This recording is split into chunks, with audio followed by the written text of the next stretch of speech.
Brigadier Masood Ahmad Khan भी हमें join कर चुके हैं। ब्रिगेडियर साहब, सबसे पहले तो बहुत शुक्रिया वक्त के लिए। क्या कहिएगा, आसानियाँ 9 मई में मुलव्विस 25 मुजरिमान को सजाएं सुना दी गई हैं। यकीनी तौर पे इंसाफ का बोलबाला हुआ है। सियासी जमात जो प्रोपेगेंडा कर रही थी वो किस हद तक जायल होता हुआ वो असर देख रहे हैं?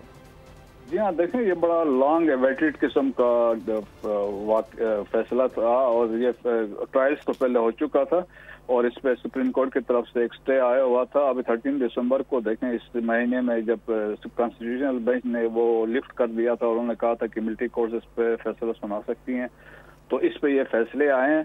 तो मेरे ख्याल में देखिए, 9 मई के वाक़यात जो हुए हैं पाकिस्तान की तारीख में 76 ईयर्स में कभी बंदा कोई सोच भी नहीं सकता था। दुश्मन आपका दुश्मन ऐसा नहीं कर सका, डिस्पाइट ऑल उनकी कोशिश रही है, लेकिन नहीं कर सका। लेकिन पाकिस्तान के अंदर ये मुमकिन हुआ और बदकिस्मती से। और उसमें 79 के करीब हमारी ऐसी बिल्डिंग्स थी, आर्मी इंस्टॉलेशंस थी, आर्म फोर्सेस की छोटी और बड़ी, उन पे हमले किए गए हैं, जलाओ घेराव हुआ, आर्मी के कॉन्वॉयज पे हमले किए गए और उसके बावजूद आर्मी के लोगों ने उस वक्त रिस्ट्रेंट का मुजाहिरा किया और शोहदा के लवाहिकीन के शोहदा के जो सिंबल्स थे उन पे हमले किए। उससे शोहदा के लवाहिकीन को बड़ा दुख हुआ।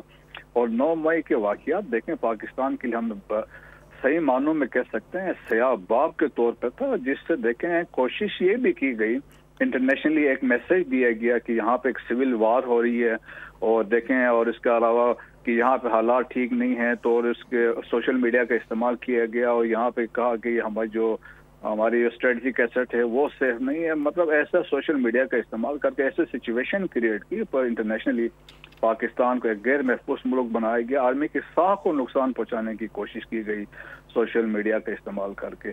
सो उसकी रिक्वायरमेंट थी, वो वक्त था कि हमने इस पे एक स्टेप लेना था, एक डेटरेंस के तौर पे सजा और जजा का फैसला करना था।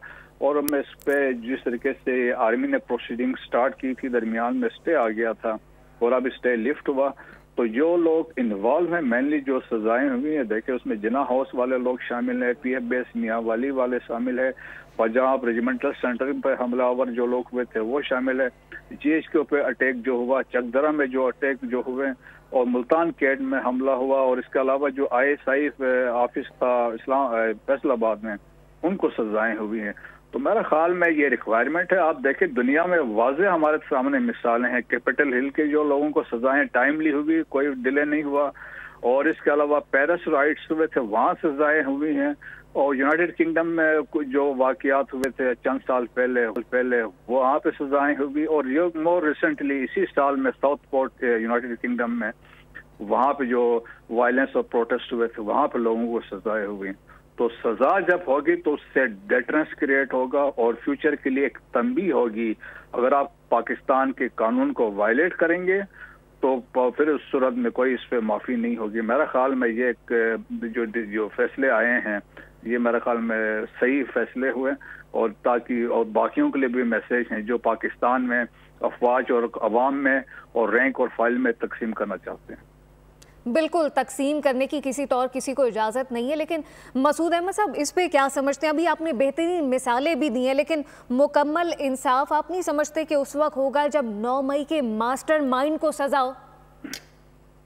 जी हाँ, बिल्कुल। इसमें देखें कि जो अभी इन्वेस्टिगेशन हो रही, अगर आपको याद हो कि तो पीछे जो लेफ्टिनेंट जनरल फैज हमीद का जो ट्रायल हो रहा है और उन पर चार्जेस भी यही है कि पॉलिटिकल एक्टिविटीज में इन्वॉल्व होना, और इसमें भी लाइकली 9 मई के वाक़यात हैं, 22 नवंबर के वाक़यात हैं, 25 मई के वाक़यात हैं। तो उसमें इन्वेस्टिगेशन जो हुई थी जिसके बाद चार्ज फ्रेम हुए थे, तो उसमें भी तो बहुत सारे वाज़े इन्फॉर्मेशन मिली होंगी, क्योंकि देखें उसके बाद समरी ऑफ एविडेंस रिकॉर्ड भी और फिर he was charge with the charge sheet. तो अकॉर्डिंगली उसमें लिंक्स तो बने होंगे, जो लोग इसमें मास्टरमाइंड होंगे, फैसिलिटेटर्स होंगे, और यकीनन इसके बाद ये लिंक सारा उसी तरह एस्टेब्लिश होगा जब ये वो ट्रायल जो आगे। बिल्कुल, ट्रायल उसी तरह से आगे बढ़ेगा, लेकिन किसी तौर इंसाफ का बोलबाला हुए। सब्सक्राइब करें और बेल दबाएं ताकि कोई खबर रह न जाए।